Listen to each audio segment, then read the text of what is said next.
Contento de Donc, bienvenue, bienvenue. Et donc, vous serez mondialement connu dans le quartier si vous laissez la cam allumée. Sinon, vous pouvez l'éteindre comme d'habitude.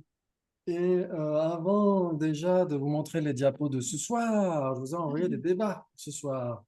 Et donc, vous avez déjà essayé d'y réfléchir. Camille, c'est sûr, en voiture. Et ensuite, Sans succès, hein. Moi, je me suis arrêté au Seinorial parce que c'était trop vieux.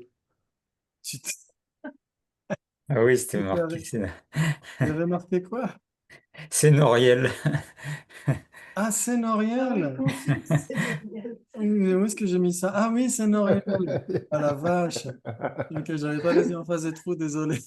C'est même pas Oui, Sénoriel, c'est sensoriel. Il y a les deux. Il y a Ah oui. Sensoriel au-dessus et c'est exact. Noriel en bas. Et il y a il y a Noriel. C'est pour ça. Donc, si vous ne Dixley, trouvez pas la réponse, c'est normal, c'était pour brouiller les cartes. Ok, donc si par exemple je vous demande, il s'ensuit que vous connaissez la définition d'une cognition, pour commencer. C'est facile. J'accepte. Oui, j'accepte. Donner. Intérêt cognitif. Clair et cognitif. Il s'ensuit donc que le sujet clair et cognitif est la définition de cognition, J'accepte. de conscience en général, etc. Ouais. Ok, très bien. Et si maintenant je vous demande la différence entre cognition sensorielle et perception directe, est-ce que c'est contradictoire, équivalent, trois possibilités, quatre possibilités? Je Cognition dirais sensorielle. 4. Moi, je Cognition dirais 4 sensorielle et aussi. Ouais. perception directe. 4, ouais. possibilités. On a 4, 4, 4. Qui d'autre?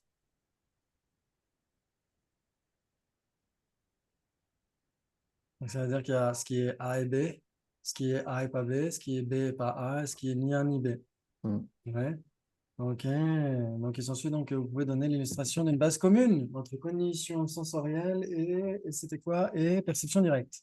Une Ouais. une perception directe visuelle, par Une exemple. perception directe visuelle. Perception directe. Ouais. Ou juste perception directe. Perception directe. Donc, si c'est une Oui. perception directe, c'est nécessairement une cognition sensorielle. Non. Euh,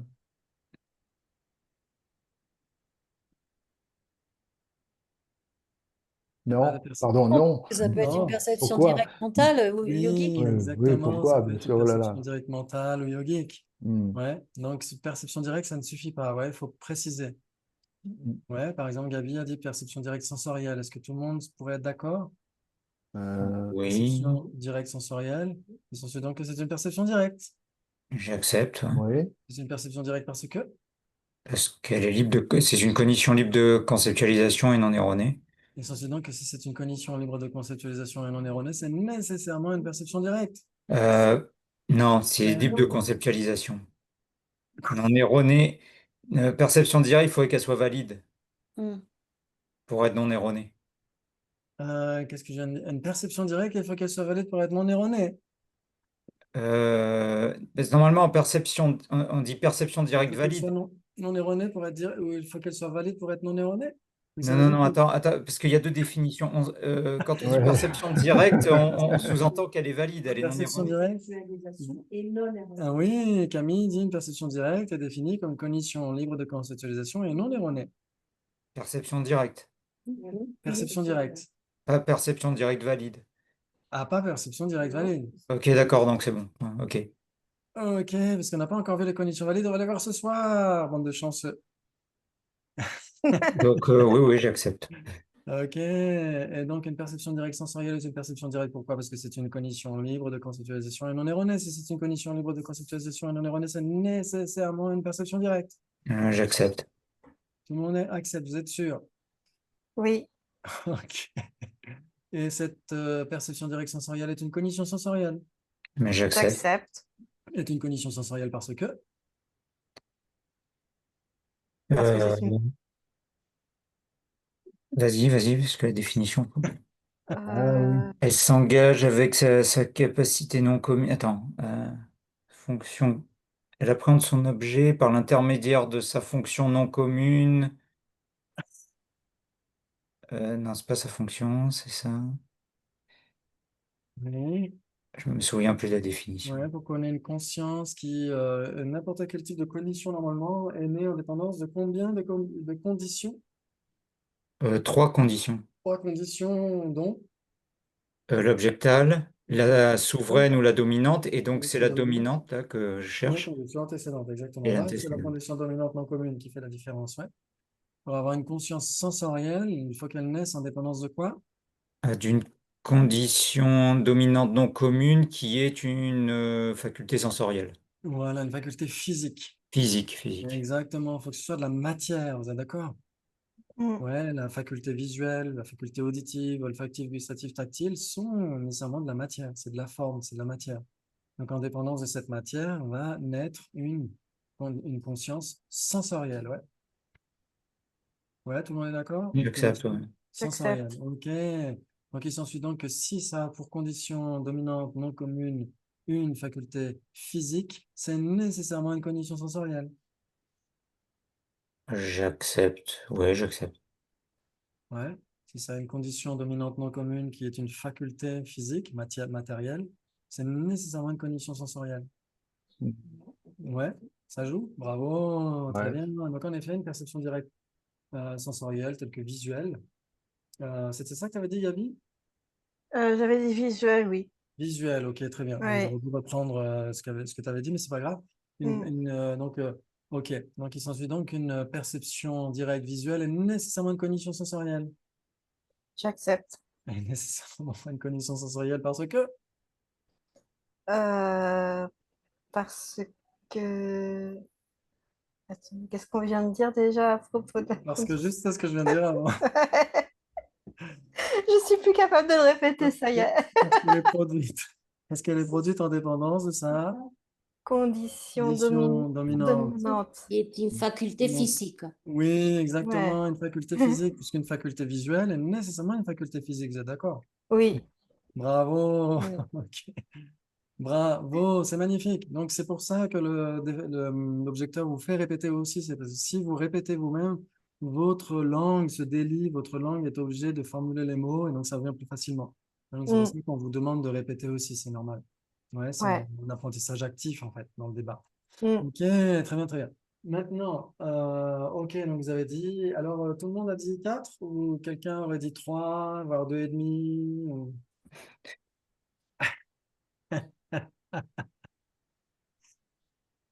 Ok, donc il s'ensuit donc que vous pouvez donner l'illustration de ce qui est une cognition sensorielle, mais pas une perception directe. Une cognition sensorielle erronée? Ah, une perception directe ne serait pas une perception directe. Non, une cognition sensorielle c'est bien ce qu'on a dit, Oui, une ne pas ça veut dire, mais perception, dans l'autre une sens. cognition sensorielle qui serait pas une perception. Voilà. Attends, Là, c'est une laquelle que tu cognition veux? sensorielle qui ne Elle serait serait pas une erronée. perception directe. Oui, une cognition sensorielle erronée. Oui, alors par exemple, Je dis. Bah, de voir Euh, la neige bleue oui, à par travers les exemple, lunettes.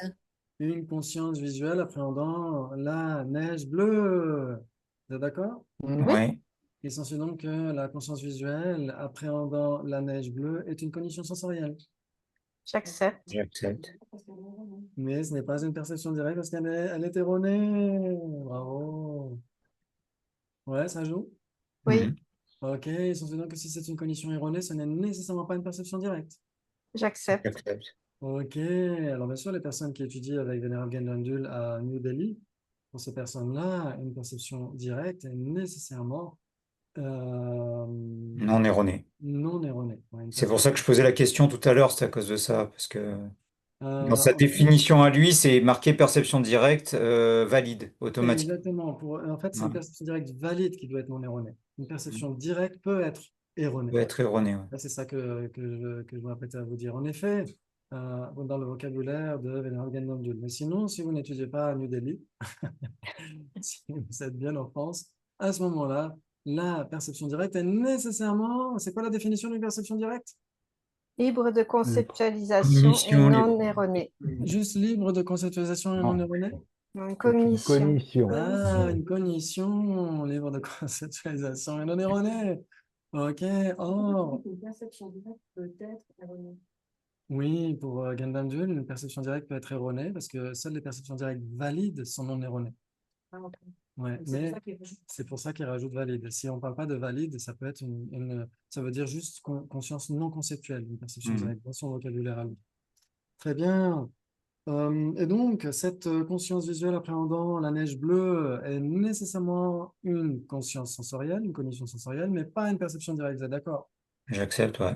Ok, donc maintenant, vous pouvez donner l'illustration de ce qui est une perception directe, mais pas une cognition sensorielle. C'est là que la perception yogique, par exemple, dit Camille. Ah, J'accepte. Oui, Ouais, une perception yogique réalisant le oui. non-soi. Euh, Réalisant la vacuité ou non? Ouais. Ouais. Ou la vacuité, ou l'impermanence subtile, ou... non, elle Ouais, n'est pas sensorielle. Oui, c'est juste, ouais, oui. ouais, une perception directe yogique est nécessairement une perception directe. J'accepte, ouais. C'est une perception directe Parce que c'est une cognition libre de conceptualisation et non erronée. mais censé donc que c'est une cognition, si c'est une cognition libre de conceptualisation et non erronée, c'est nécessairement une perception directe. J'accepte. Ok, cette perception directe yogique n'est pas une cognition sensorielle. J'accepte. J'accepte. Vous êtes sûr? Oui, Oui, j'accepte.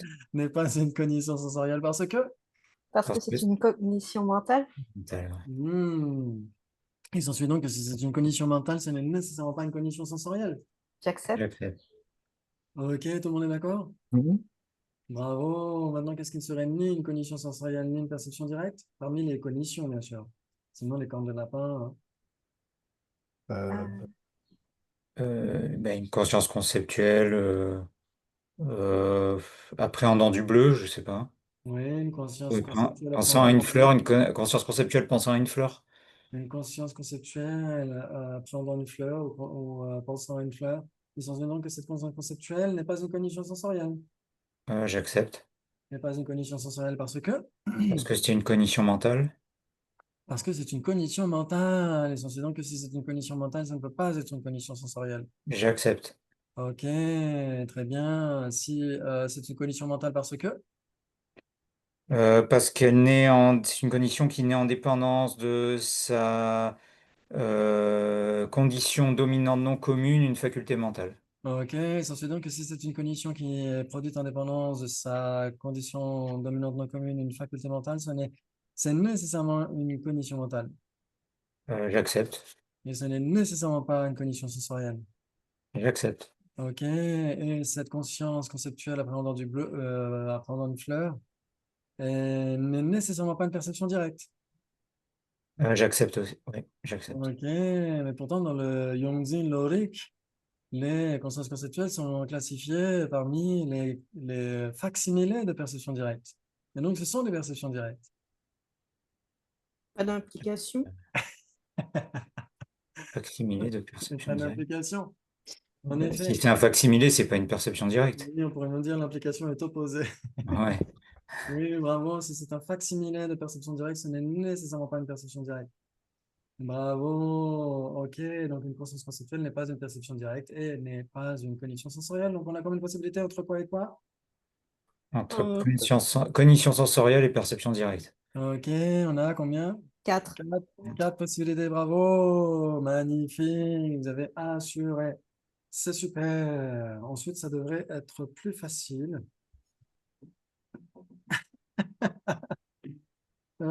C'était quoi? C'était conscience mentale et mhm. perception directe sensorielle. Et perception directe sensorielle. Faudrait que j'enlève mes moufles quand je vous envoie des WhatsApp. C'est réel. Alors, entre conscience mentale et perception directe sensorielle. Moi, je dirais contradictoire. Ouais, moi aussi. Contradictoire. Ouais, contradictoire. Complète- Contradictoire. Il y a beaucoup de Complètement. contradictoires.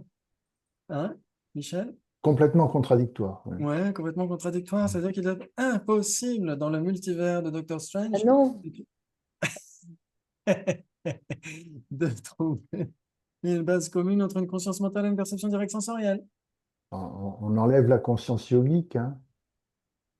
Non, elle fait Comment partie ça? du lot, la conscience Mais elle sera, yogique. ouais, mais elle sera pas Elle n'est pas sensorielle. sensorielle. Oui. Donc, Ouais, non, non, pour moi, c'est Pas sensoriel, contradictoire. oui, oui, c'est Ouais. Ouais, si contradictoire. c'est sensoriel et mental, c'est contradictoire, donc je vraiment pas, Oui. Mm. Donc c'est impossible.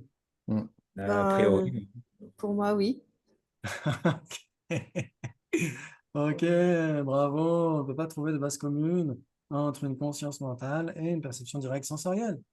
Puisque la première a comme condition dominante non commune une faculté Mental, mentale. Physique, Et mental la et l'autre seconde a physique. comme condition dominante non commune une faculté sensoriel. Physique. physique. Exactement. Soit c'est mental, soit c'est physique. Il n'y a rien qui puisse être à la fois de l'esprit et de la matière. Vous êtes d'accord? Mhm. Oui, J'accepte. j'accepte. Bravo. Bien sûr qu'on ne dit pas que la conscience sensorielle, c'est de la matière. Elle naît en dépendance d'une condition dominante non commune qui est de la matière. Mais la conscience sensorielle est de la conscience pour autant. Ouais. Mm. OK. Et maintenant, entre conscience sénorielle et autocognition. Entre conscience sensorielle et autocognition. Ah, ah. Eh ben, je dirais comme contradictoire, Ouais, moi aussi, j'aurais dit bien qu'on contradictoire. peut, parce que oui, à mon avis, c'est deux consciences quand même, mais différentes. Donc je dirais Oui. contradictoire. En effet, ce sont deux consciences différentes, mais si on a deux consciences différentes, elles sont nécessairement contradictoires. Pas nécessairement. Ah, Mm. par exemple, Euh, une conscience Euh, visuelle réalisant une fleur et une conscience visuelle réalisant une fleur bleue sont deux consciences. Mm. Elles ne sont pas contradictoires. Non. Ok. bah si, c'est deux instants différents de conscience. Si c'est l'une, c'est pas l'autre. Ouais, mais on pourrait dire que si c'est une conscience visuelle réalisant une fleur bleue, c'est nécessairement une conscience visuelle réalisant une fleur. Oui, Et donc, mais ce sera pas une. la même fleur, ce sera pas la même instant de conscience. Ah bon? Ben non. Si une conscience visuelle réalise une fleur bleue, ce n'est pas une conscience visuelle qui réalise une fleur. Ah, pris comme ça, oui, mais bon, là, c'est un peu jouer sur les mots. Enfin, en réalité, c'est pas comme ça que ça se peut. Alors, pour C'est les la consciences même. conceptuelles, Ouais. on verra que pour les consciences conceptuelles, oui, en effet, c'est contradictoire. Parce qu'elles s'engagent par exclusion. Soit on pense à une fleur, soit on pense à une fleur bleue. Soit on a Mm. le concept de fleur, soit on a le concept de fleur bleue. C'est très, très différent. C'est contradictoire. Mais pour la conscience visuelle, non. Ouais. Mm. OK. Donc, entre l'autocognition et la conscience sensorielle, une autocognition, est-ce qu'elle est sensorielle? Non. Non. Non, elle est pas sensorielle. Non. En effet, dans le manuel de Geshe-Jean-Paul Sambel, qui est commenté par la Télébotier, les autocognitions sont classées dans les consciences mentales. Ouais. Donc, en est-il d'une autocognition qui fait l'expérience d'une conscience sensorielle? Ça reste une... Ah, C'est une conscience mentale, mais ce sera pas une conscience sensorielle, hein. C'est pas une conscience sensorielle. Non. Non, donc du coup, c'est bien contradictoire. Donc, elle est contradictoire. Ok, bravo! Vous avez parfaitement compris, c'est magnifique. Ok, donc on va essayer de voir les diapos pour ce soir. Il y a quelques récaps aussi par rapport à des définitions. Ok. Très bien. Et donc, ça, c'était dans la toute première classe, peut-être qu'on avait vu sur les débats ou euh, peut-être sur l'ORIC, c'est possible. C'est Sassante qui parle dans The Foundation of Buddhist Practice pour déterminer si le plein éveil est possible, pour savoir quoi pratiquer et quoi abandonner afin d'atteindre l'éveil et pour discerner la nature ultime de tous les phénomènes. Nous devons être capables de tester diverses assertions et de déterminer si elles sont correctes et infaillibles. D'où l'importance d'étudier aussi la cognition, et la cognition valide en particulier. Donc, comment est-ce qu'on réalise un phénomène, etc., etc. Qu'est-ce qui nous permet de réaliser ce phénomène? En quoi cette réalisation d'un phénomène en particulier nous permet d'entrer dans les voies, d'obtenir le bonheur et de se débarrasser de la souffrance et d'aider les autres à en faire autant. Ouais, donc ça, c'est très, très important d'étudier l'esprit pour ça. On avait vu au tout début que cognition ou entendement sont équivalents et que ça peut être distingué en conscience principale et facteurs mentaux. Ouais, donc ça, c'est ce qu'on avait vu au cours d'une session précédente. C'est juste des petits récapitulatifs. Et on avait vu cette perception directe que vous connaissez par cœur, une cognition libre de conceptualisation et non erronée. Ouais, ok, très bien. Donc ça, vous le connaissez par cœur. Ensuite, on avait vu les perceptions directes sensorielles la semaine dernière, ouais, avec la définition qui est une cognition libre de conceptualisation et non erronée. Pourquoi? Parce que c'est une perception directe qui est produite en dépendance de sa propre condition dominante non commune, une faculté sensorielle physique. Ouais. Ok, très bien, très bien. Donc, c'est ça qui fait toute la différence. C'est si elle est produite en dépendance d'une faculté physique, elle est nécessairement sensorielle. Ensuite, on a vu les perceptions directes mentales. Et donc, c'est une définition presque pareille, sauf que là, la condition dominante non commune, c'est une faculté mentale, comme on vient de le voir, ouais, à travers de ces petits débats. Et ensuite, on a la perception directe autocognitive. Ouais. Donc, on avait parlé de ce papier carbone. Ouais, c'est automatique, contrairement aux antibiotiques. L'autocognition est automatique. Et la définition d'une perception directe autocognitive, c'est un aspect appréhendant, libre de conceptualisation et non erroné. On pourrait dire la définition d'une autocognition, ce serait l'aspect appréhendant. Ouais, Mm. zinam en tibétain. Ouais, juste zinam. Ok, c'est l'aspect appréhendant, c'est la définition d'une autocognition et la définition d'une perception directe autocognitive. C'est équivalent, hein. Une autocognition est nécessairement une perception directe. Ouais, mais là, c'est plus précis puisque c'est une perception directe. Il faut rajouter libre de conceptualisation et non erronée. Une autocognition est de toute façon libre de conceptualisation et elle est non erronée, elle est non dualiste. Ouais, elle appréhende la conscience de manière non dualiste.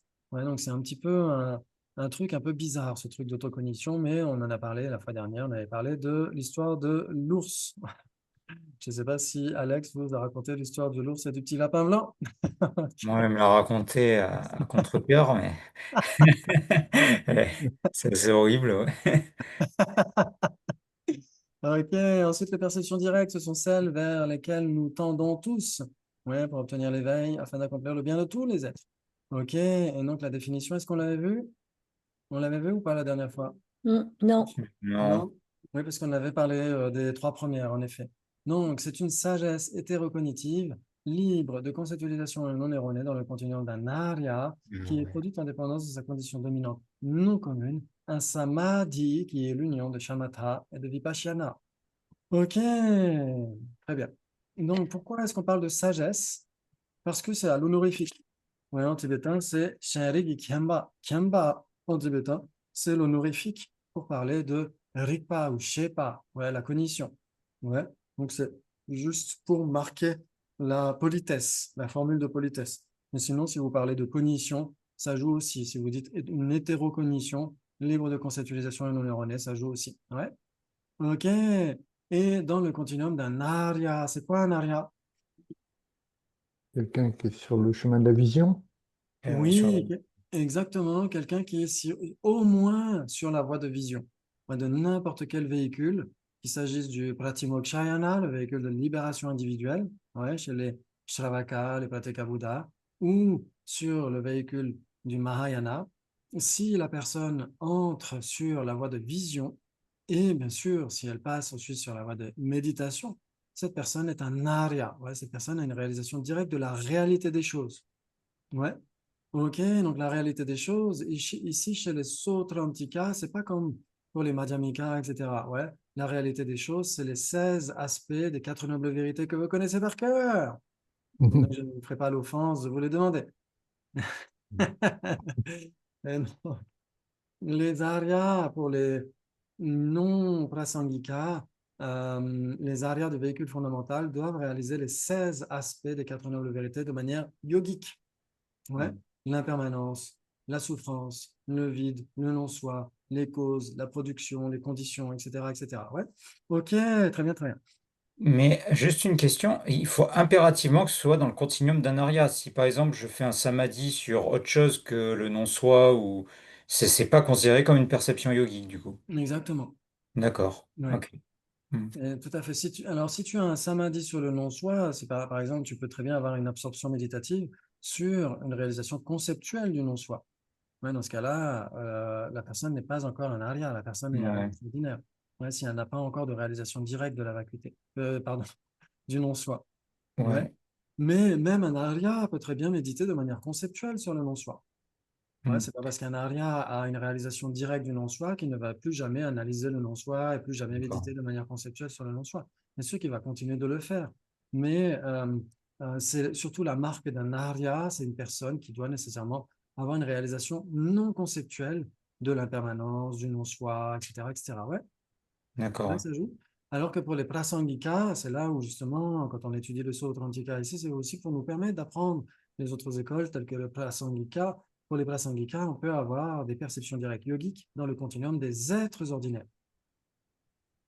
Ouais, pour les Prasangika, Ah, pour être ah oui, d'accord. Ah, pour les êtres ordinaires, ils peuvent avoir des perceptions yogiques, oui. exactement. Ah, c'est pour ça que j'ai compris. Ok, Tant que d'accord. ce n'est pas sur la vacuité. Si c'est une perception directe yogique qui réalise directement la vacuité, cette personne est nécessairement un arya pour les prasangika. Mais si cette D'accord. personne réalise l'impermanence subtile de manière yogique, cette personne est encore un être ordinaire, tant qu'elle n'a pas D'accord, développé ouais. directement la vacuité. D'accord. Ouais, donc les prasangika acceptent les perceptions directes yogiques dans le continuum des êtres ordinaires. Ok. Ouais, ça joue? Ah ouais, ouais. Il me semblait bien qu'il y avait deux. Ouais, j'étais plus très sûr. Ok, d'accord. Impeccable. Très bien. Et donc ici, bien sûr qu'une perception directe yogique, c'est une perception mentale, mais sa faculté, c'est pas simplement une faculté mentale, c'est un samadhi très spécial, qui est l'union de shamatha et de vipassana. Ouais, donc shamatha, il y a plusieurs définitions qu'on peut retrouver dans les textes, mais on pourrait dire que c'est une focalisation en un point associée à la flexibilité et à la félicité en dépendance euh, d'une méditation focalisée sur son objet. Ouais. Donc on dira ça, c'est un samadhi, c'est une concentration qui est associée à la félicité, à la flexibilité par le fait d'avoir médité sur son objet. Ouais, on pourrait dire ça. Et la vision spéciale, vipassana, pas vipassana avec deux S. Là, c'est dans la tradition pali, où il n'y a pas besoin d'analyser beaucoup. Là, dans la tradition sanskrite, on a vipassana. C'est une méditation analytique qui se fonde sur shamatha. Ouais, quand la personne a obtenu shamatha, le calme mental, et que cette personne analyse à nouveau son objet, cette analyse va à nouveau engendrer la flexibilité et la félicité physique et mentale, et cette personne aura obtenu vipassana. Ouais. Et donc, c'est pourquoi ça peut être défini comme étant une sagesse qui est unie à la flexibilité, à la félicité, euh, par le fait d'avoir obtenu d'abord shamatha. Ouais, il faut nécessairement avoir shamatha pour ensuite avoir vipassana dans son continuum. Ouais, c'est dans les définitions qui sont données en général. Ok, mais après, on peut pratiquer une méditation qui tend vers shamatha. Ouais, on peut pratiquer une méditation qui tend vers vipassana. Mais ça ne veut pas dire qu'on est shamatha ou vipassana dans notre continuum. Ouais, ce serait un abus de langage. Ouais, ça vous parle? Oui. Oui. Ok. Moi, j'ai un petite question concernant Vipassana. Je pensais que c'était une méditation qui était axée avec les lunettes de la vision, de la vacuité, par exemple, des phénomènes. Oui, alors pas nécessairement, parce que shamatha et vipassana existent aussi chez les non-bouddhistes. Ouais, les hindous arrivent très bien à méditer ces différentes concentrations, les dhyānas, etc. Et pour passer sur les dhyānas de la forme du sans-forme, il faut nécessairement avoir obtenu shamatha et avoir Ouais. aussi un niveau d'accès qui est une méditation analytique et qu'on appellera vipassana. Ouais. Et donc, même dans la tradition bouddhiste, on peut avoir shamatha et vipassana qui ont pour objet une tasse, l'impermanence, la Oui, oui. personne, les vérités conventionnelles aussi bien que les vérités ultimes. Ouais.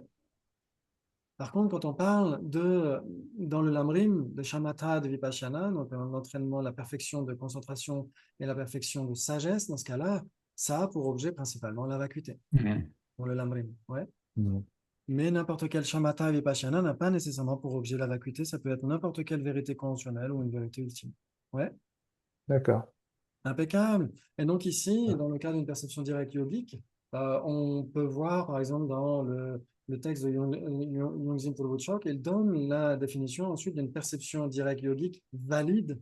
Et à ce moment-là, il donne les objets de ces perceptions directes yogiques. Il va dire soit l'impermanence subtile, soit le non-soi grossier ou le non-soi subtil. Ouais. Ok, mais en général, on peut parler des 16 aspects des quatre nobles vérités. Ça joue aussi. Mhm. Et là, on parle d'une hétérocognition, ouais, une sagesse hétérocognitive, là aussi pour distinguer la perception directe yogique de l'autocognition. Ouais. Oh, ouais. Mais, comme dit Latini Voce dans Connaître l'esprit, il n'aurait pas besoin, puisque l'autocognition, elle n'a pas pour condition dominante non commune un samadhi, puisqu'elle Mhm. est automatique. Ouais. Donc, on pourrait se passer de cette mention hétérocognitive.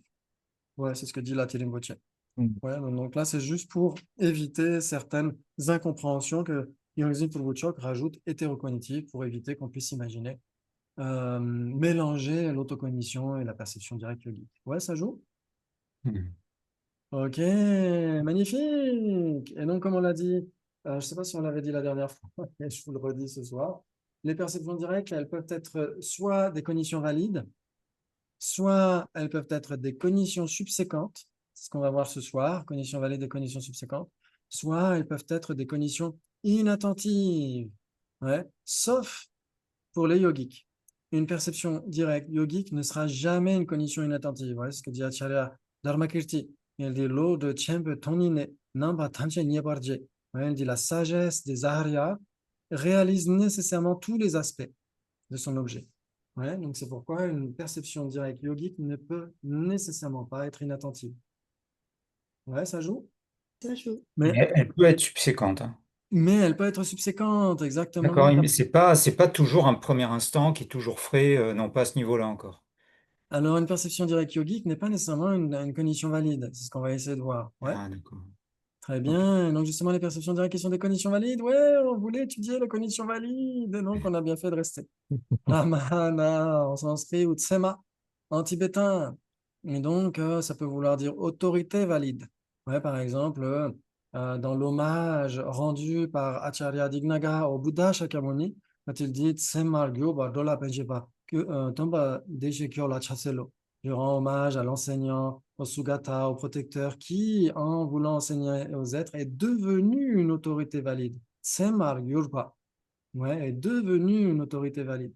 Et donc, c'est pourquoi il essaie de démontrer que le Bouddha est aussi un pramana. Ouais, donc, c'est aussi une autorité valide, mais on dira c'est une division terminologique. Est-ce que vous vous souvenez de ce que veut dire une division terminologique pour ceux qui ont étudié la saison précédente? Ouais, plus ou moins. C'est quoi? C'est C'est ce qui une catégorise division qui n'en est pas une. Enfin, C'est quoi? c'est ce qui catégorise un objet, par exemple, d'une manière finale, comme par exemple les fleurs ou les fleurs en plastique. Oui, Ouais. exactement. On pourrait dire les fleurs sont divisées en deux. Il y a une division terminologique en deux des fleurs, les fleurs naturelles et les fleurs artificielles. Mm. Pourquoi c'est une division terminologique? Parce que c'est une façon de parler. Les fleurs artificielles ne sont pas c'est pas vraiment des des fleurs. fleurs. Mhm. Exactement. Et ben là, c'est pareil. Quand on dit qu'on peut diviser les brahmanas en trois, les personnes, ouais, qui sont des autorités valides, les Mhm. cognitions et les sons expressifs, ce sont des divisions terminologiques. En réalité, la vraie pramana, c'est la cognition valide. Ouais, c'est une conscience elle-même. Donc, c'est juste un petit D'accord. point en plus. Parfois, on peut dire guide fiable. Par exemple, Vener Gandamdul parle de guide fiable aussi. Et cognition valide, ouais, c'est exactement ce qui nous intéresse. OK. Donc, pourquoi est-ce que c'est un premier moment? C'est ce qu'on va voir tout à l'heure. On va voir la définition d'une cognition valide. Il y en a qui la connaissent déjà. Cognition nouvelle et infaillible. Quoi? Elle est nouvelle et infaillible. Oui, une cognition nouvelle et infaillible. Nouvelle. Ouais, parce que pour les non-prasangika, quand ils interprètent pramana, ouais, ils interprètent comme étant pratama, ça veut dire le premier. Premier, c'est en sanskrit, ouais. Mhm. Très bien. Et les prasangika, eux, ils le comprennent comme étant pradhana, ça veut dire principal. Ouais, c'est pourquoi les prasangika n'ont pas besoin de rajouter nouvelle dans la définition d'une cognition valide. Ouais. Donc ça, on en reparlera. C'est juste pour vous donner une traduction très brève. Et donc la définition d'une cognition valide, comme l'a dit Jonathan, c'est sadhum eloverikpa. Ouais, une cognition nouvelle et infaillible. Ok, donc ça doit être une cognition et ça doit être le premier moment et elle doit être infaillible. On doit essayer de comprendre ce que veulent dire ces différents éléments d'une cognition valide. Donc, la cognition nouvelle, par exemple, vous avez une conscience visuelle qui appréhende un faisceau lumineux, par exemple. Vous avez le premier moment, et ensuite, vous avez attention à effets spéciaux, le deuxième moment, attention, on se croirait presque chez Pixar, le troisième moment qui va débouler. Et donc, en effet, le premier moment est valide. Ouais, parce qu'il est nouveau, alors que les seconds moments ne sont plus valides.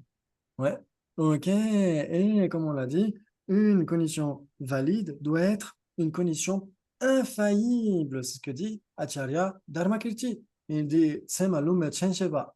Ouais, Tsema lume chensheba. Il dit la cognition valide est une cognition infaillible, avisambhadi en sanskrit. Ouais, Donc, il réalise infaillible, son objet, qui réalise son objet, c'est exactement ça. qu'il le comprend aussi, on peut dire ça comme ça. Oui, qui le Ok, comprend, d'accord. qui le certifie. Ouais, c'est ce que dit ici Geshe Dreyfus dans Recognizing Reality. Selon Chapa Choki Senge, une cognition doit correctement identifier son objet pour être valide. Techniquement, ce processus d'identification correcte est décrit comme l'élimination de surimposition. Il a rajouté fausse, mais on pourrait juste l'élimination de surimposition, ça suffit largement. Mais c'est pas grave, on peut rajouter fausse. Jondok Choba en tibétain, ouais. Et il est compris comme étant équivalent à l'atteinte de l'objet identifié, Chedon Topa. Ouais, ça c'est très important. Une cognition infaillible, c'est ce que dira Yongzing Pulbuchok, c'est une cognition qui permet d'atteindre son objet identifié. Ouais. Si par exemple, je dois appeler ma mère, par exemple, au téléphone et que je saisis la tasse, est-ce que ça marche? Non, Est-ce Pas que... vraiment. Non, je n'atteins pas mon objet identifié. Par contre, si je saisis le téléphone, est-ce que ça marche? oui. Non plus, parce Si. que je n'ai pas de réseau en Suisse. Mais, mais normalement, ça devrait marcher, ouais. Ok. Mais alors, par contre, une conscience visuelle appréhendant du feu, ça marche pas, ce sera pas une cognition valide, parce qu'il faut une conscience tactile pour appréhender le feu. C'était le débat qu'on a vu la dernière fois. Ça veut dire qu'une conscience visuelle ne peut pas appréhender du feu. Tu ne peux pas voir s'il y a du feu au Ben oui, loin. mais du coup, comme le feu, la définition, on avait dit que c'était chaud et brûlant, il n'y avait qu'une conscience tactile qui pouvait l'appréhender. Alors, on a dit qu'une conscience tactile est la seule à pouvoir réaliser le feu. Ben ouais, mais réaliser, appréhender, c'est pareil, là. Ouais, mais alors, c'est pas pareil, justement, appréhender et réaliser. Ouais, on Mhm. verra peut-être une fois, oui, on verra sûrement une fois prochaine que on peut réaliser un objet sans l'appréhender. Par Ah exemple, bon? la perception directe yogique qui réalise le non-soi, elle n'appréhende pas le non-soi, mais parce que euh, elle ne le, comment dire, il ne lui apparaît pas, mais Hmm, elle le réalise. Ouais. d'accord. Par exemple, si on a une conscience conceptuelle qui réalise l'impermanence du son, elle réalise aussi le fait que le son ne soit pas permanent, mais elle n'appréhende pas cela. Qu'est-ce qu'elle appréhende? Elle appréhende l'impermanence du son. Ouais. Elle n'appréhende pas l'absence de permanence du son, mais elle réalise implicitement l'absence de permanence du son. Et Mhm. donc, elle le réalise, mais elle ne l'appréhende pas.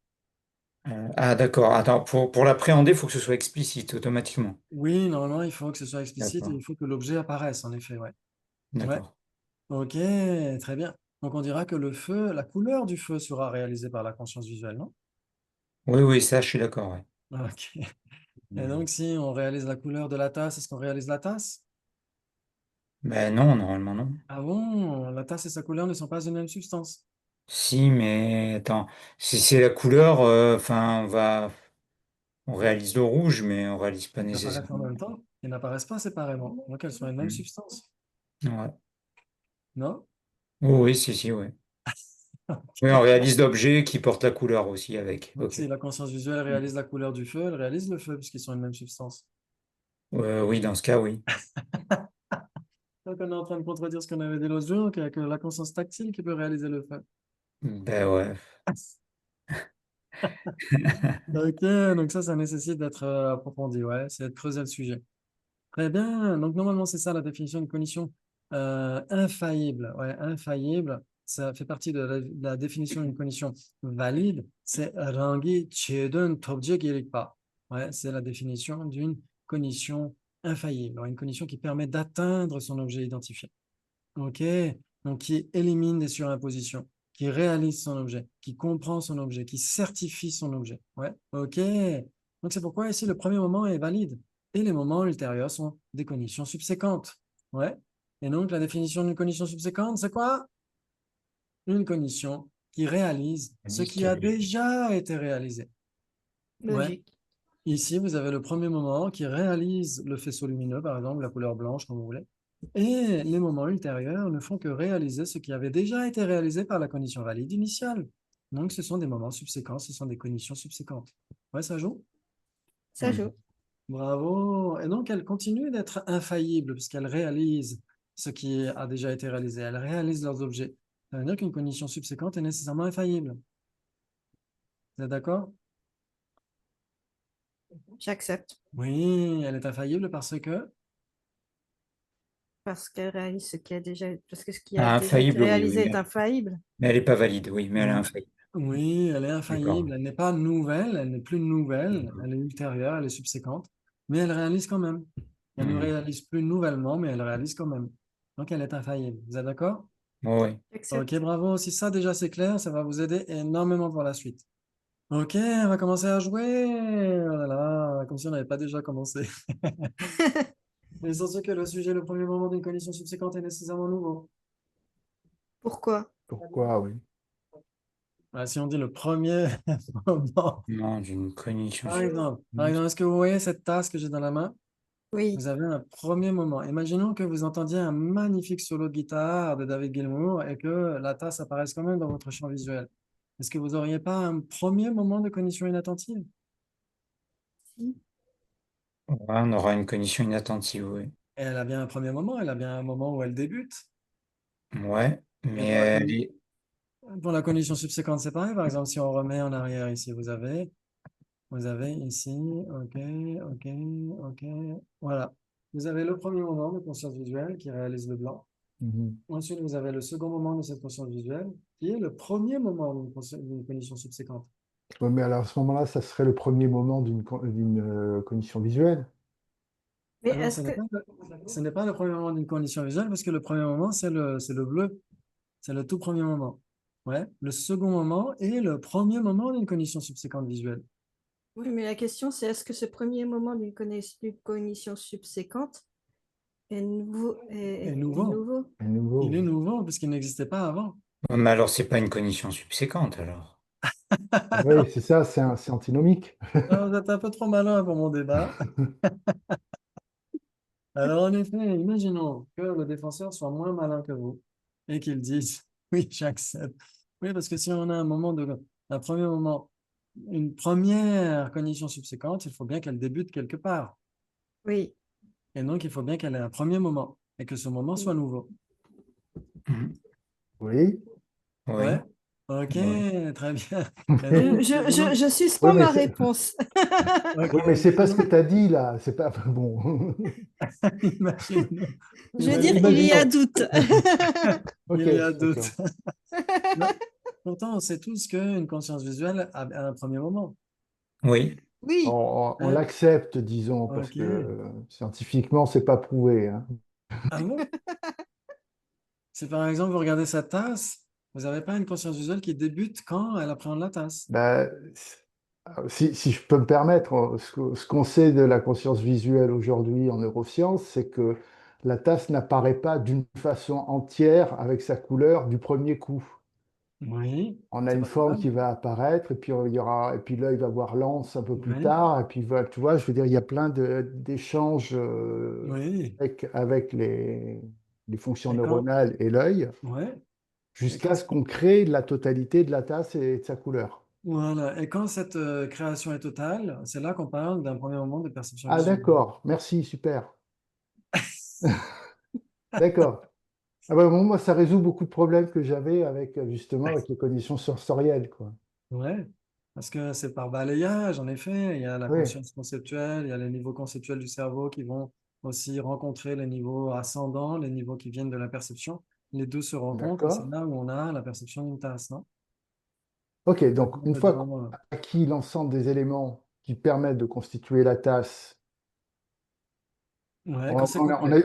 on est toujours pas au niveau de la conscience de la tasse. On est au Ouais. niveau de la Quand perception c'est directe. complet, c'est là où on Mhm. dit qu'on a la perception visuelle d'une tasse. Tant que c'est pas complet, Ouais, on mais peut là, pas dire très bien. on n'est plus dans la perception directe. On est dans un autre niveau. Oui, alors en effet, si on parle des aires conceptuelles du cerveau, etc., on pourrait dire oui, en effet, il y a quand même besoin du concept, mais même sans ça, on pourrait dire, même si on ne sait même pas ce que c'est une tasse, on a quand même l'objet qui apparaît à notre conscience visuelle. Ouais. Ah, ça. Ok, très bien. Vous me faites ramer ce soir. Hein. Pardon. Ah, je rigole. Non, non, mais c'est bien, tant mieux, il faut réfléchir. Hein. Et donc, en effet, c'est là où on dira que si vous lisez, par exemple, L'Esprit de perspective de Christopher de Charles, c'était publié chez Kunchap il y a longtemps. Mais si vous pouvez, ça existe toujours en anglais, mais en français, je suis pas sûr que ce soit toujours publié. Mais justement, il fait des ponts entre les neurosciences et l'épistémologie sootrantika. Et donc, il parle des aires conceptuelles du cerveau, etc., qui viennent rencontrer, en fait, que c'est comme si une image était euh, à double face. Ouais, vous avez le stimuli sensoriel, vous avez la conscience conceptuelle, etc. Mais on pourrait dire que malgré tout, même quand on ne sait pas ce qu'est une tasse, il y a la perception de la tasse. Ouais. Mhm. OK. Et donc, quand tous les éléments du balayage, de la perception visuelle sont faits, que là, on sait on est en train de percevoir une tasse, parce que malgré tout, on peut avoir une cognition valide, on peut se dire, ah, mais si, je viens de voir une tasse. Ouais, Mhm. donc ça veut Oui, dire on peut qu'on a une valider cognition ça. valide qui réalise son objet, ouais. Mhm. OK. Et ça pose la question de, à ce moment-là, quand commence le second moment? Le... Exactement. Après un certain temps. Ah, j'adore. En fait, c'est au second moment parce que si on parle d'un moment infinitésimal, là, ça pose question. Parce que si on dit Mhm. que le premier moment d'une une cognition valide, c'est une cognition nouvelle et infaillible, si on dit que le premier moment, c'est un moment infinitésimal, on Mais n'aurait que- jamais de cognition valide puisque aucune conscience n'est capable de certifier un moment infinitésimal, sauf Mhm. chez les Arias. C'est trop rapide. Hmm. Ouais, donc si on disait que le premier moment d'une cognition valide, c'est un moment infinitésimal, eh ben ça, ce serait une contradiction dans les termes. Comment est-ce que ça pourrait être une cognition valide puisque ça passe trop vite, c'est un moment trop bref. Ouais, Parce donc que c'est c'est pourquoi infinitésimal. Ouais. et ça ne peut pas être un moment infinitésimal. Ouais, quand on parle d'un instant temporel en philosophie bouddhiste, soit on parle d'un instant infinitésimal, soit on parle d'un moment suffisamment long pour que le phénomène soit établi. Hmm. Mhm. D'accord. Ouais. Comme la conscience visuelle qui vient de faire le balayage de l'objet et qui réalise une tasse. Le Ouais. problème entre un premier moment et un deuxième moment, on se rend difficilement compte comment on est passé de l'un à l'autre, en fait. Oui, bah une fois Il y a qu'on tout un blanc imagine. entre qui fait que, alors, il y a certainement des choses qui se produisent, mais si ça tend vers l'infini, à quel moment on est dans une nouvelle et à quel moment on est dans le deuxième instant, quoi. Alors, si on analyse trop, après, on est dans l'analyse madhyamika et après, on ne peut plus rien trouver. Non. Ouais, les Sautrantika ne peuvent pas se permettre ça. Les D'accord. Sautrantika sont obligés de trouver quelque chose et de dire que vous avez un instant, puis un second, puis un troisième, et qu'ils sont parfaitement délimités et que, Ah, on ne peut pas trop analyser, parce que si on fait comme les Prasangika et qu'on analyse, on n'en entre un trouve plus rien. moment et un autre Mais, moment, est-ce qu'il y a un espace de temps ou pas? Ben non. ah, S'il n'y a pas d'espace de temps, la fin du premier moment occupe le début du second moment. J'accepte. Ah! ah. Et donc, où est la limite? Il n'y en a pas? Ouais, donc pour les places syndicales, on ne trouve plus rien. Si on zoome trop, si on cherche trop, on ne trouve plus. Hmm. Donc, Mais pour les pour Tsuotrantika, on ne peut pas se permettre de poser ces questions-là. Ah, d'accord. c'est une base de Désolé. travail. On reste dans C'est le pas grave. vague. Pour C'est les, pas On grave. reste dans pour le les vague. Sotantrika, c'est une base de travail pour arriver sur autre chose. Oui. D'accord, Que ok. Donc on Le va y arriver Sotrantika alors. va arriver à ses limites. Si on se pose ces questions-là, on arrive aux Ouais. limites du Sotrantika et donc on doit ensuite passer plus loin. On doit passer au Chittamatra, voire même au Madhyamaka. D'accord, ok. Ok. Ouais. Là, Ok. là, Mais malgré tout, en effet, toutes les écoles sont d'accord pour dire que il y a des instants temporels et que ces instants temporels, sauf pour les Madhyamika, bien sûr, n'ont pas de partie. Les Madhyamika vont dire il y a des parties mathématiques. Ouais, vous avez le 0, oui, 0,1, 0,01, 0,000001, et vous pouvez aller comme ça à l'infini. Ouais, et donc finalement, il est impossible de trouver vraiment ce qui est un instant infinitésimal si on cherche ultimement. Et ça, c'est pour les Madhyamika et surtout les Prasangika.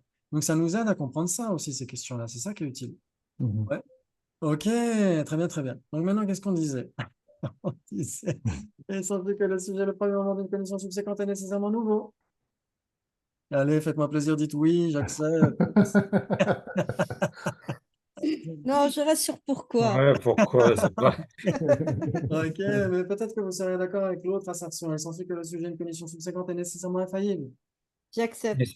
Non, Ah, non, mais nécessairement, non. peut-être. Non, pourquoi? Pourquoi aussi, Mais non, non? il n'est pas nécessairement infaillible. Ah, Alors, c'est Ah, quoi la si. définition d'une condition Tout dépend subséquente? du premier moment C'est quoi la définition d'une condition subséquente? qui réalise qui a déjà été réalisé. Ah, et une condition Et infaillible, infaillible. c'est Ah oui, merde, ah nécessairement une oui. condition qui réalise son objet, non? ouais, donc c'est Oui. nécessairement Ah oui, infaillible. oui, oui, donc c'est Donc, on est nécessairement. d'accord? C'est Ouais. pas nécessairement valide, mais c'est nécessairement Ah valide. oui, c'est pas la même chose, ouais. Putain, je confonds les deux à chaque fois. Ceci dit, Ouais. j'aurais bien aimé voir le déroulé du premier débat parce que ça m'intrigue Alors, un peu. Ça. c'est toujours le même débat, hein. C'est que là, le D'accord. défenseur est moins malin que vous et dit j'accepte. Mm. Ok. D'accord. Et donc, Ok. ensuite, il s'ensuit que le sujet, une condition subséquente, est nécessairement infaillible. Là, vous êtes obligé Là, d'accepter. j'accepte, oui. Ouais. Oui, là, Ok, j'accepte. très bien. Le sujet, une condition subséquente, est nécessairement infaillible parce que. Parce qu'elle Parce réalise ce qui a qu'elle. déjà été réalisé. Exactement, Voilà. parce qu'elle réalise son objet. Ouais, elle réalise ce qui a déjà été Mm. réalisé. Magnifique, parce qu'elle permet d'atteindre son objet identifié. Ouais, c'est la définition donnée par Zinpo Bootstrap. Ok, magnifique. Il s'ensuit que si une condition réalise son objet, c'est nécessairement une condition infaillible. J'accepte. J'accepte, oui. Bravo, magnifique. Oui, c'est super. Il s'ensuit que le sujet d'une condition subséquente à son premier moment est une condition valide. À son... Pourquoi? Pourquoi, voilà. Parce que elle réalise nouvellement son objet. C'est son premier moment. Et elle réalise son objet. Et c'est un premier moment de condition subséquente. Mais de là à dire que c'est une condition valide, elle n'est pas nouvelle pour autant. Euh, c'est- Ok, très bien. Donc, en effet, il faudra dire pourquoi. Ouais, vous avez parfaitement de tenir. Et donc, l'objecteur va remettre une couche. Il s'ensuit que le sujet d'une condition subséquente à son premier moment est une condition valide, car c'est une condition nouvelle et une condition infaillible. Or, on ne doit pas l'accepter. Non. Mm. Et ouais, qu'est-ce qu'on devrait Non. dire? Euh, Si elle est nouvelle et infaillible, alors ce n'est pas une condition Je subséquente. dirais, Euh, la raison n'est pas établie. euh, Oui. c'est la Ouais, raison n'est pas établie là? condition subséquente. ouais, ici. Oui, c'est le problème entre la Oui. raison et le sujet, oui. Ouais. La raison Oui. n'est pas établie, oui. Parce qu'il doit y avoir une corrélation infaillible entre une définition et son définitum, comme vous le savez. Mm. Ouais. Et la définition d'une condition valide, c'est quoi? Condition nouvelle et infaillible. Exactement. Et donc, si c'est une condition nouvelle et infaillible, c'est nécessairement une condition valide. Ouais, j'accepte. Et du Mhm. coup, c'est Et si c'est nécessairement pas une invalide, subséquente. exactement, ça ne peut pas être une subséquente. Ouais. Donc, une La subséquente ne raison n'est doit pas pas établie. Ouais. correspondre à la définition d'une condition valide. Donc, on devrait dire la raison n'est pas établie. Ouais. OK, Oui. la raison n'est pas établie. En effet, le premier moment d'une condition subséquente est nouveau et il est infaillible. Et donc, on serait tenté de dire, bah, pourquoi ne pas l'appeler une condition valide? OK, c'est pourquoi Kedubje, qui est mon préféré, va dire, alors ah oui, il y avait des bouquins que vous puissiez voir aussi. Voilà, dans Freedom Through Correct Knowing, vous trouvez la définition des conditions valides donnée par Kedubje et aussi dans Recognizing Reality. Ouais.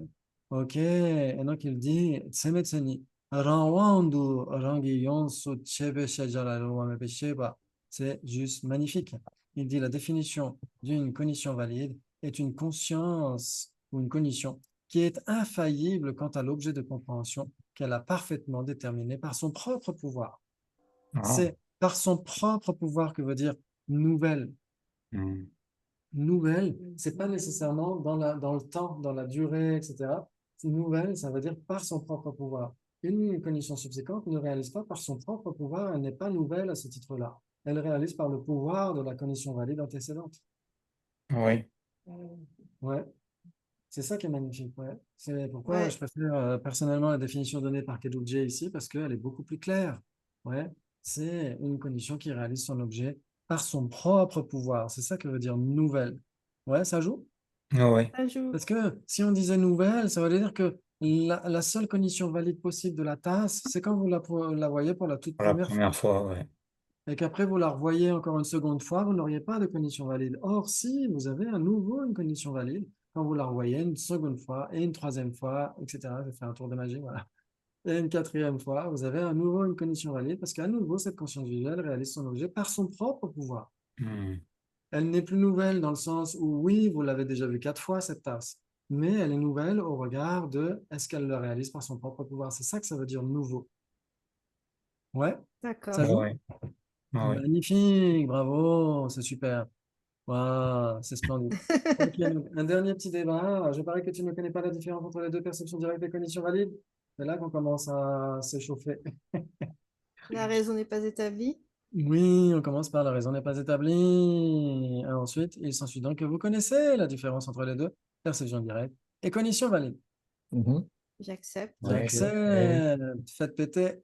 et donc, Je dirais 4 je possibilités. dirais Ouais, 4 4 pour aussi, mais David, attends. 4 pour Jonathan.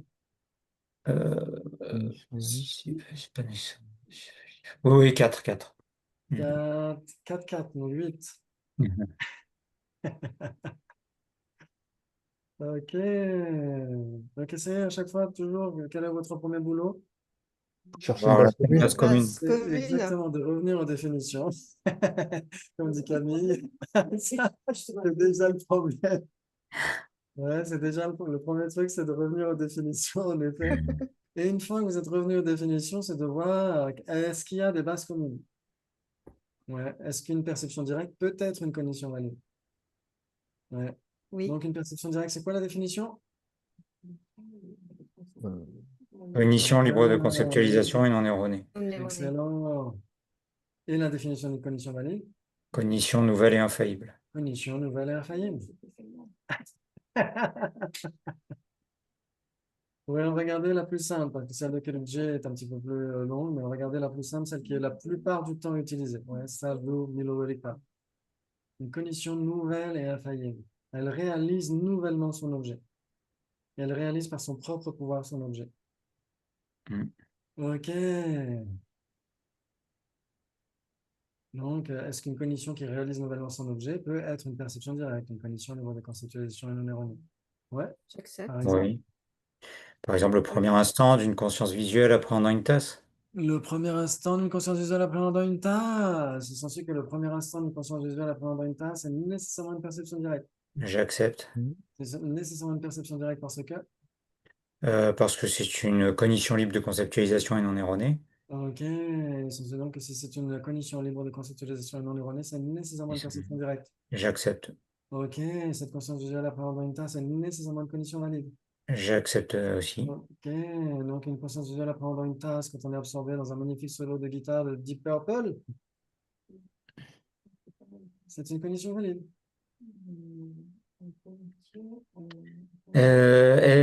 Oui, parce qu'inattentive. Attends, Elle est inattentive. inattentive, dit Camille. Oh, pourtant c'est une conscience visuelle appréhendant une tasse.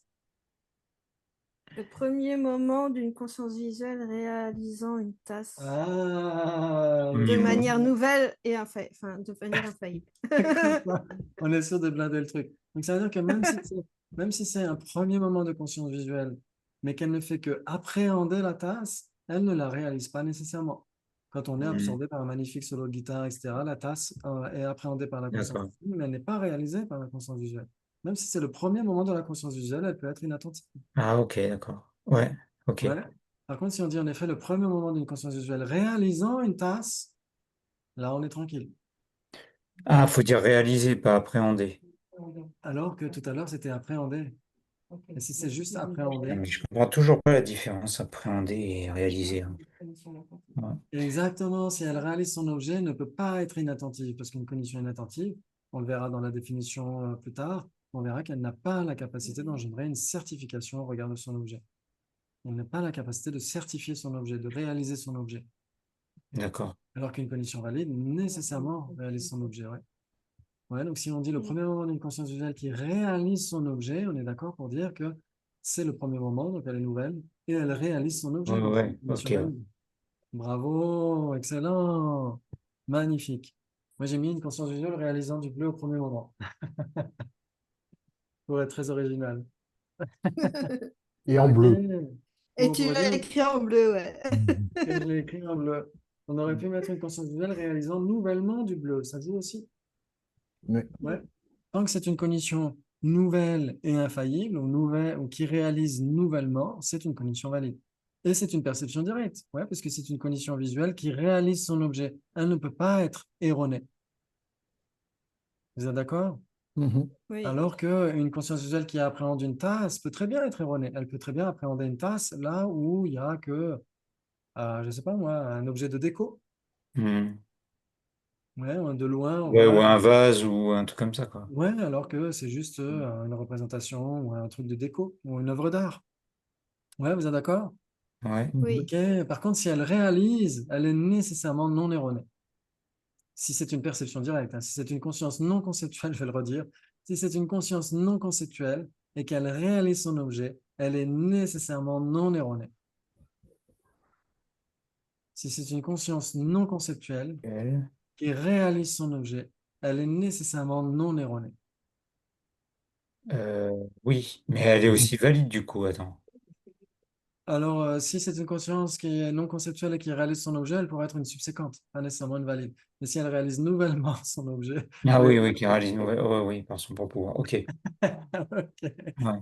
Très bien. Donc ça, c'est très utile parce que c'est ce qu'on va voir par la fois prochaine. On verra la définition d'une perception directe valide ou d'une cognition valide directe. C'est la même chose. Pour Yonzin, pour Wutchok, les deux sont la même chose. Perception directe valide et cognition valide directe, c'est exactement la même chose. Ah, d'accord. Ouais, en tibétain, c'est Ngönsun Tsema, tout simplement. Ouais. d'accord. Ou en sanskrit, c'est pratyaksha, pramana. Ouais, c'est exactement le même mot, mais en français, on peut le dire de deux façons différentes. Soit perception directe valide, soit cognition valide directe. Hmm. Ouais. Et donc, on verra la fois prochaine une définition donnée par Yonzin Polbuchak. Il n'a pas besoin Juste, de... ouais, mais une perception, c'est une instance de cognition, non? Hein, pardon? Alors, c'est Perception, c'est une instance de cognition. une perception, c'est une instance de cognition, ouais. Donc ça veut dire que toutes les cognitions ne sont pas des perceptions. Exactement, parce que les cognitions conceptuelles. Oui, bah oui. Mais du coup, attends, comment ça se fait que les deux, on puisse interchanger les deux là, Ouais, perception directe valide et cognition valide directe, oui, c'est synonyme dans ce cas-là? oui. Euh, Je vous l'enverrai dans le WhatsApp pour la fois prochaine. ok, ok. Alors, si on dit perception directe valide et cognition valide directe, là, c'est équivalent. Oui, oui, je pensais que tu parlais des deux, là. Non, non, oui, oui. Oui, oui, oui, c'est équivalent. Ouf. Excusez-moi, j'étais en stéréo. J'étais sur deux personnes en même temps. Donc, en effet, si on dit perception directe valide et cognition valide directe, c'est équivalent. Exactement. Magnifique. Mhm. Parce que c'est exactement le même mot en tibétain et c'est le même mot en sanskrit pour les deux. Ouais. On a D'accord. perdu la suite. Ok. Et donc, on verra la définition une fois prochaine. On verra la définition donnée par Yonzin Polbuchak. Il n'a pas besoin de rajouter non erroné. Parce que, comme on vient de le dire, une cognition non conceptuelle qui réalise son objet est nécessairement non erronée. C'est pourquoi Yonzin Polbuchak enlève non erroné. Mais dans d'autres manuels, il le garde. Mais juste une chose, une cognition valide directe n'est pas Oui, nécessairement une perception directe valide. oui, c'est nécessairement. Mais Donc, ouais, mais non, par exemple, un facteur mental qui appréhende, c'est pas une perception, mais ça ah reste oui, une cognition valide. ce n'est pas une perception, ce n'est pas une cognition libre de conceptualisation et non erronée. C'est une cognition, mais c'est pas une perception. Alors, une perception, ça peut être soit une conscience principale, soit un facteur mental. Ah, perception et cognition, c'est équivalent alors. Ah non, non, non, non, parce qu'une cognition peut être conceptuelle. Hmm. Mhm. Hmm. Ouais. Mais une perception, en fait, ce qu'il faut essayer de voir, c'est que une perception, c'est nécessairement une cognition, Ouais, ça je suis une d'accord. perception directe. Ouais. Et Et toutes une les cognition, cognitions ne sont pas des perceptions. exactement, par exemple, les consciences conceptuelles, c'est des cognitions. Ouais. Et les Ouais. facteurs mentaux associés à ces consciences principales mentales conceptuelles Oui sont des aussi, c'est des cognitions. cognitions, mais c'est pas Ouais. des perceptions. Par contre, le fait que ce soit direct, c'est là que ça Ouais. change. Si on parle, par exemple, si on prend l'exemple au milieu, là, la conscience visuelle réalisant du bleu au premier moment, ouais, Mhm. ça, Ouais, c'est une perception directe, mais ce n'est pas un facteur mental, puisque c'est une conscience visuelle. Mhm. ouais, Ouais. Donc, c'est une cognition qui est une conscience principale, mais ce n'est pas une cognition qui est un facteur mental. Parce Mhm. que les facteurs mentaux et les consciences principales sont les deux des cognitions, sont les deux clairs et cognitifs. Un facteur mental est clair et cognitif et une conscience principale est claire et cognitive. Non? Oui, oui. Très bien. Donc, une perception directe peut être soit une conscience principale, soit un facteur mental associé à cette conscience principale non conceptuelle et non erronée. Ouais, ok. Ouais, oui, oui, c'est bon. Ok, très bien, magnifique. Donc, c'est au début, bien sûr, ça peut être un petit peu flou, mais à force de débattre là-dessus, normalement, ça devrait se clarifier. Ouais. Ok, donc, est-ce que tout le monde est d'accord pour dire qu'une conscience visuelle réalisant du bleu au premier moment est une cognition valide et une perception directe? Ouais. Ouais, donc c'est une cognition valide directe Oui, Oui, oui, J'accepte. et donc c'est j'accepte. une perception directe valide. J'accepte. J'accepte. Exactement. Bravo, c'est tout à fait ça. Ok, maintenant, qu'est-ce qui serait une perception directe et pas une cognition valide? Le deuxième moment d'une conscience visuelle réalisant du bleu. Le deuxième moment d'une conscience visuelle réalisant du bleu. Une conscience visuelle réalisant du bleu. Au second moment, bravo. En effet, ce n'est plus une cognition valide parce que... Parce que c'est une cognition subséquente. Exactement. Il s'ensuit donc que si c'est une cognition subséquente, ce n'est nécessairement pas une cognition valide. J'accepte. Et pourtant, cette conscience visuelle réalisant du bleu au second moment est une perception directe. J'accepte. Est une perception directe parce que... Parce que c'est une... ah bah, ça y est, j'ai perdu mes définitions. Si on garde dans C'est une l'esprit direct, ça perception veut dire libre quoi? de conceptualisation et non erronée. Exactement. Oui, parce que c'est une condition libre de conceptualisation et non erronée. Si on garde à l'esprit direct, ça veut dire quoi? Direct, ça veut dire qu'il n'y a pas le concept. Direct, c'est sans le ricochet du concept, sans filtre, exactement. Et donc, si on garde bien ça à l'esprit, on a au moins le début de la définition. Ok, Ouais. bravo, bravo. Maintenant, est-ce qu'on pourrait avoir une condition valide qui n'est pas une perception directe? Une cognition valide yogique. Ah, une condition valide yogique n'est nécessairement pas une perception directe. bah si, c'est une perception directe. Ah, ça, Merde. c'est une perception directe parce que... Parce qu'elle vise, Elle est non, libre de conceptualisation et non erronée. Exactement, parce que c'est une merci. condition libre de conceptualisation et non erronée. Ouais, une perception directe yogique. Alors, après, si on pourrait spécifier, on pourrait dire une perception directe yogique subséquente n'est pas une condition valide. Ouais. Ouais, non, mais là, on cherche une condition valide qui n'est pas une perception Une directe. Une inférence. perception directe yogique est nécessairement une perception directe, non? C'est Ah oui, une l'une des 4 afférence. divisions des perceptions directes. Oui, donc une condition valide qui ne serait pas une perception directe? Une inférence. Une inférence, qu'est-ce que j'ai mis? Une condition inférentielle réalisant le non-soi. Ok.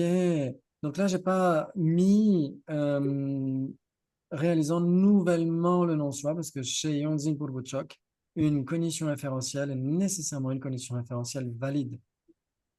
Les moments D'accord. subséquents ne sont plus des cognitions inférentielles, ce sont des cognitions subséquentes conceptuelles. Ouais. Ok. Donc ça, c'est juste pour Yonzin Purwochok. Dans d'autres manuels, ce ne sera pas nécessairement le cas. Ils peuvent accepter les conditions inférentielles valides et les conditions inférentielles subséquentes, mais pas pour Yonzin Purwochok. Ouais. Ok, donc c'est pas très grave. Donc en effet, on a deux types de conditions valides, comme dit Acharya Damaketi, vous connaissez la citation par cœur. Shel Jani Tsemani, Benjenu dans Minutil. C'est parce qu'il y a deux types d'objets de compréhension qu'il y a deux types de conditions valides. Ouais, parce que certains phénomènes sont capables d'opérer une fonction et les autres non. Donc, les phénomènes qui sont capables d'opérer une fonction sont les objets apparents des Les Perception consciences directe. Perception perceptions sensorielles. directe. directes. Les Conscience. perceptions directes, exactement. Perception directe. Et en effet, des conditions valides directes. Ouais. Et les phénomènes permanents sont les objets apparents des Cognition mentale, enfin cognition. Conceptuelles. Oui, les mentales. conceptuels, exactement, et donc des conditions valides inférentielles. C'est pourquoi il y a deux types de conditions valides, directes et inférentielles, parce que leurs objets apparents peuvent être soit impermanents, soit permanents. Ouais, ça joue? Bravo, magnifique! Et ensuite, pour terminer, c'est ce que vous pouvez donner l'illustration de ce qui, parmi les conditions, qui n'est ni une perception directe ni une condition valide. Cognition fausse. Cognition fausse. Il s'ensuit donc qu'une cognition fausse n'est nécessairement pas une perception directe. Oui, j'accepte. Oui, n'est nécessairement pas une perception directe parce que... Parce que c'est une cognition qui se Erronée. trompe.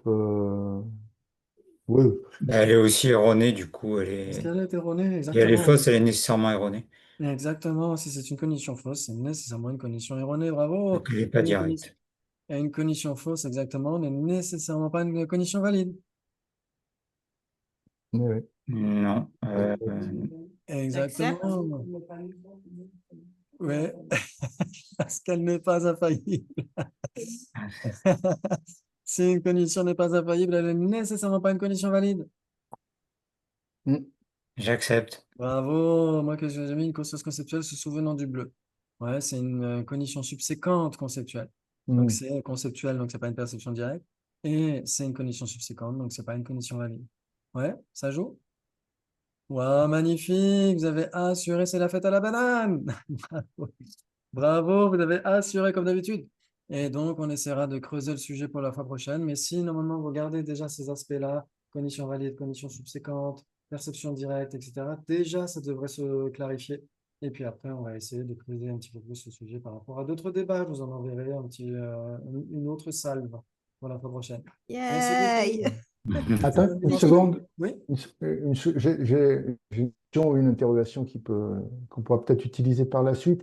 Tu sais, en parlant des sensations corporelles, il y a aussi les trois nouvelles, entre guillemets, elles ne sont pas nouvelles, mais elles sont nommées nouvellement, c'est-à-dire les interoception, nociception et comment ça, celle de l'équilibre, euh,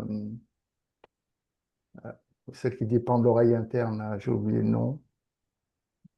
Tu oui, vois, voilà, juste je voulais savoir dans quelle catégorie c'est, si on les mettait dans les corporels ou les non corporels. Ben, si tu veux, je t'enverrai la liste des oui. Alors, celle de l'équilibre, normalement, c'est une sensation physique. proprioceptions. Voilà, c'est ça. Ouais, j'ai l'impression que c'est une sensation physique. C'est une mais ce sont que des, pour moi, ce sont des sensations physiques, mais pour être en accord, si ça a été réfléchi dans. Ouais, ce qu'il faut essayer de voir, c'est quelle est leur condition dominante non commune. C'est ça qui va faire la différence, ouais. Si, D'accord. si c'est en dépendance de quelque chose de physique ou matériel, c'est Ouais, nécessairement. nociception, c'est quand on sent la douleur, Ouais, c'est le ressenti de la douleur, donc ça va être physique. Ah, c'est Et physique, je pense. l'interoception, c'est les organes internes. Ouais, ça ouais, doit être tout Quand on a physique. mal au foie, quand on ouais, a, tu vois, ouais. mal au cœur. Ce sont des sensations physiques, ouais, sensations déplaisantes physiques. Mm. Donc Ouais. on les intégrera à ça, là. Elles peuvent engendrer aussi des sensations mentales déplaisantes, hein, si on se dit, oh là là, Mm. pourquoi moi, qu'est-ce qui m'arrive, etc. Ouais. Mais en tant que telles, elles-mêmes, elles sont des sensations physiques, ouais, exactement. D'accord. Bravo, magnifique, excellent. Et donc, pour le bien de tous les êtres, et pour la longue vie et l'excellente santé de sa sainteté Dalai Lama et de tous les autres maîtres pleinement qualifiés, et que nous puissions tous aider tous les êtres à retrouver la lucidité, le vivre ensemble, le bon cœur, le bon sens et la bonne humeur. Merci beaucoup et à la fois prochaine. Prenez bien soin de vous. Demain. Merci. Merci, toi Au revoir. Excellente aussi. soirée. Merci Ciao, Bonne ciao. encore. Bonne soirée. soirée. Ciao.